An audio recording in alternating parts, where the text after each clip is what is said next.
Well, my little podcasting friends, guess what?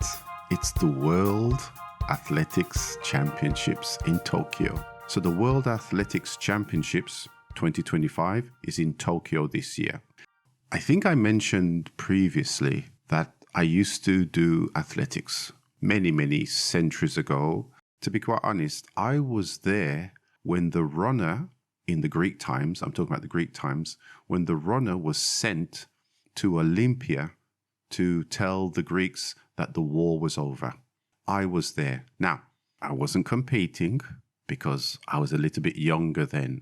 Then, many centuries later, I was doing some athletics when I lived in Britain.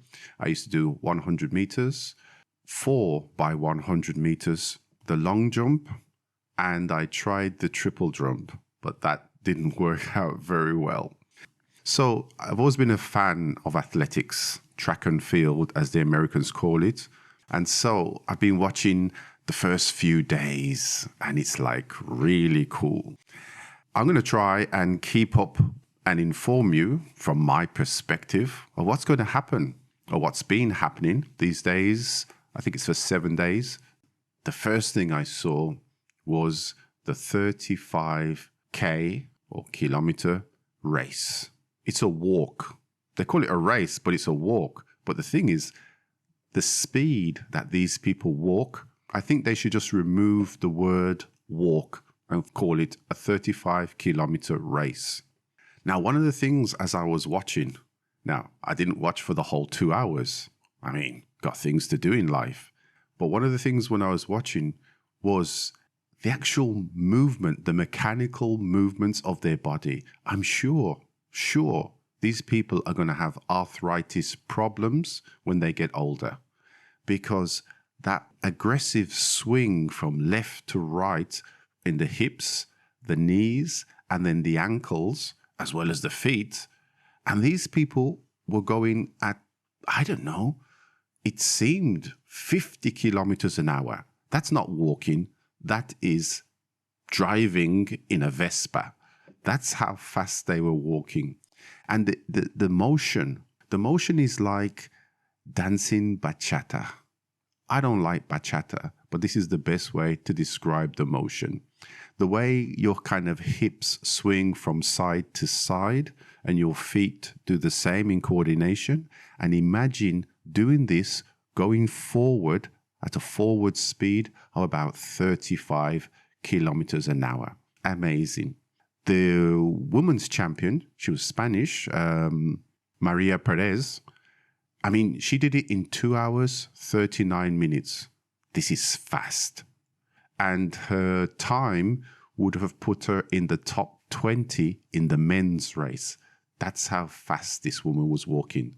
The winner was some Canadian guy, and he was about 30 seconds ahead of the next person. The speed is incredible. Then some more things. I was watching the field event, which is the hammer, okay? It was the heats or the preliminaries. I can never say preliminaries, but the heats. The heats before you go to the finals. And it was the hammer. Now, not the hammer that you use to hang pictures in your house. This was the hammer. It's the one where you have a steel ball on the end and a chain and a handle, and you swing and you have to throw it in the air. So these people, they were in the circle and they are rotating probably as fast as the sun, if the sun rotates. And if it's not the sun, they were rotating very fast anyway. And then they let the ball on the chain just fly out through a very narrow space. And the qualifying distance was about 70 meters. But I'm telling you, the strange thing is the shape, because you had maybe the traditional, quite big, muscular type person, and then you had some slimmer type throwers, and they still all performed the same. So I'm not too sure how that works in terms of strength and power, or is it more mechanics? But that's super cool. And This was 3 o'clock this morning, and this is on Sunday. So it's the second day of the championships. And then they had the heats for the 100 meters hurdles women's race. It's amazing how fast people can run and jump at the same time. I think I've only run and jumped that fast once when I think a dog was chasing me.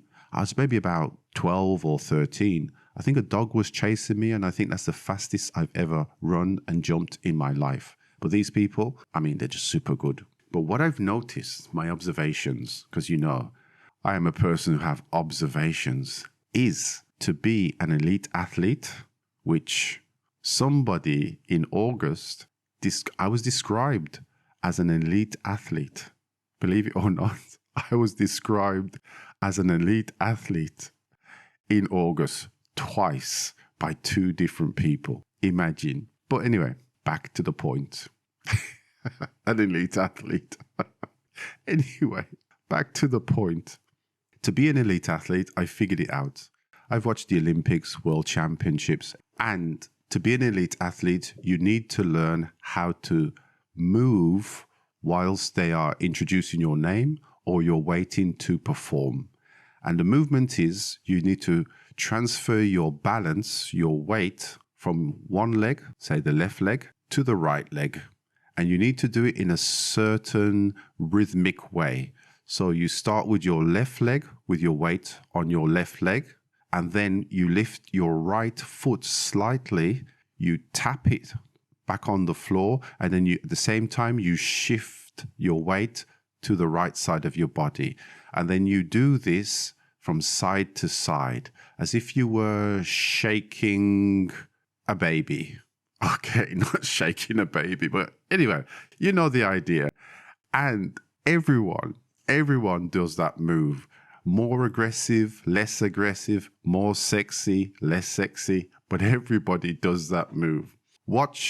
Please watch the World Athletics Championships. It's incredible athletes. And also there are some highlights there.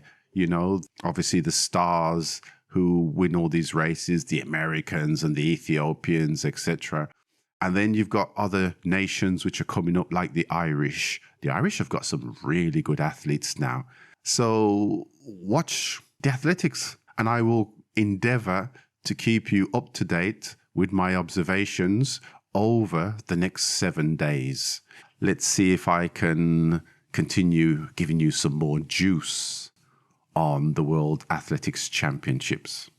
This is your elite athlete.